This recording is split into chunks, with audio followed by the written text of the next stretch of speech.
Let's have a look at the investments and fees spreadsheet. And what this spreadsheet is going to do is show you how expensive financial managers actually are and why you, therefore, are really well incentivized because of those costs to learn how to do your own investing. And that's what this spreadsheet will really show you. We're going to spend our time in this video just on the S&P 500 fees tab. So this is like what really would have happened. Over here, the simple fees tab is more of a theoretical way that things could happen. I think it's more fun to just look at an actual real scenario. We're going to start our investing here in 1989 and invest for 36 years. Actually, the spreadsheet will automatically calculate the last year, so the investment will be about 35.6 years. We're going to start our investment with a lump sum of $50,000 at the beginning of that 1989 timeline. We're going to go over here, and the manager is going to charge 1%. They have to be paid. And so, therefore, they're typically going to extract 1% annually or a quarter percent quarterly, 1% annually from the total investment portfolio. And that's their quarterly fee we see going down through here. Over here is the running sum of all those quarterly fees. And then over here is the difference between the person who's investing the monies by themselves and being their own financial manager versus paying somebody else for that. And that's the difference over here. The boxes over here keep track of all those values. So the box here is the sum of all the monies that are invested. Here is the sum of all those fees after that 35, 36-year period of time.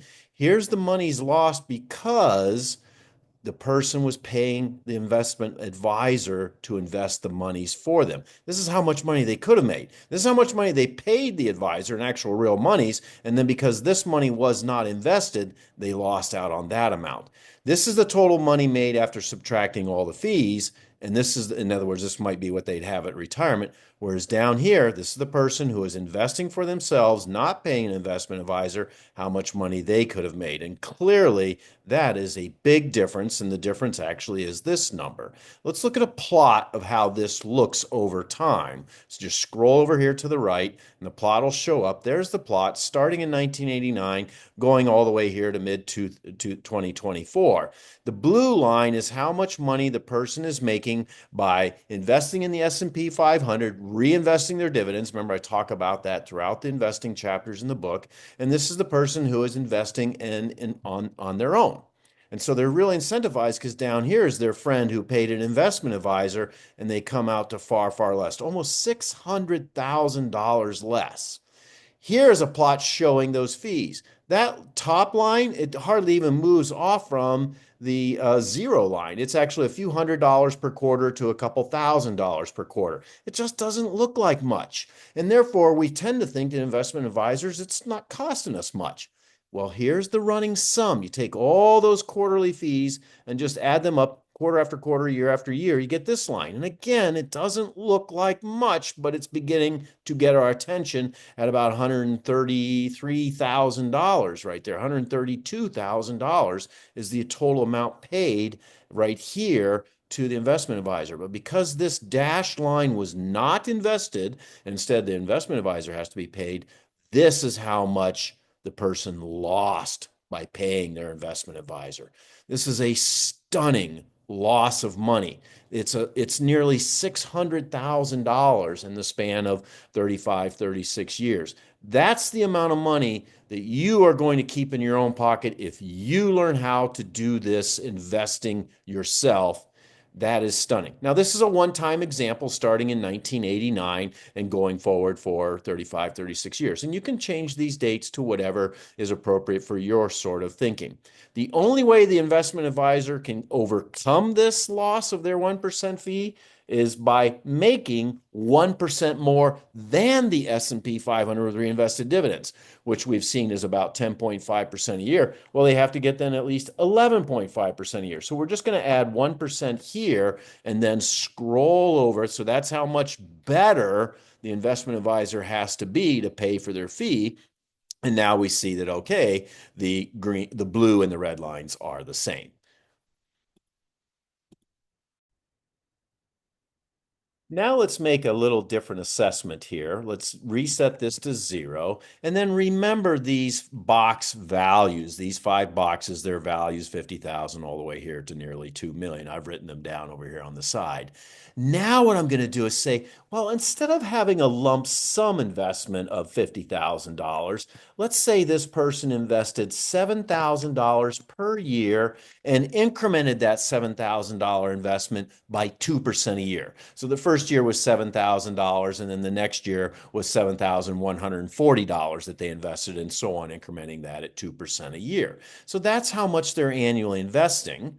And we see that their total investment is not $50,000, but is $363,000 over this span of that same 35, 36-year period. And we're pretending as if they started in 1989. Now, right now, $7,000 is the maximum that you're allowed to invest in your IRAs. I'm not talking about 401k, just talking about your IRA. That's the maximum you're allowed, and it's usually going to increment at about 2% or the cost of living. So this is a pretty reasonable investing scenario. And I've talked about this kind of investing scenario throughout the book.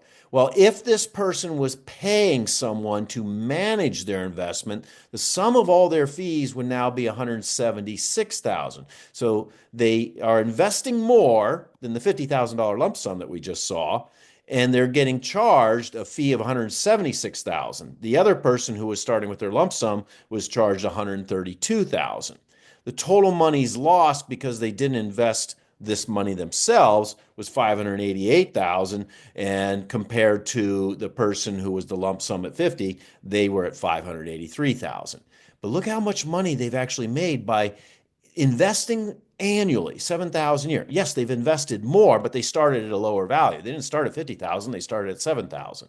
They end up at 2.8 million as opposed to 1.97 million. So they've made an extra $1 million by investing year after year after year. And that's a really important take-home message. Invest year after year after year if you can, particularly in that IRA account. But if they're paying somebody to manage that IRA for them, they're only going to be at 2.2 million. They're going to miss out on that 588,000. We can go scroll over here again to the right, and the plot will show up. There it is. And here's how much money they have after starting in 1989 and ending in mid-2024. Here they are at nearly this $3 million number. But if they're paying an investment advisor that 1% fee, they're getting far, far less. And here again, we see a very similar plot to what we saw before with a $50,000 lump sum. We're seeing the same sort of quarterly fees, not really showing up to amounting to much. Here's the summation of all those quarterly fees, and here's how much it actually cost the person because they paid someone else to do their investing for them. So this right here, this number down here, this number that's approaching 600,000, that's how much it costs you when you really are paying someone else to do the investing for you. You really want to learn how to invest for yourself, do actual investing, not gambling, not speculating in things like Bitcoin, just investing year after year in this case, in a passively managed index fund that follows the S&P 500. And this is what happened starting in 1989 going forward. And as you've seen in the other chapters, I talk about, well, what happens if you started in a different time period and so on. And you've seen all the statistics for that. And I'll wrap this up by saying, I don't know what's going to happen in the future. I absolutely don't know. Nobody knows. But here's what happened in the past. But we do know that 1% fee is definitely going to be there. So this is why I'm trying to get you to realize it really pays you well to learn how to do this investing for yourself and to build that confidence by reading high quality books about that, such as the one by Burton Malkiel. That's a really good book. All right, I'll leave you with that.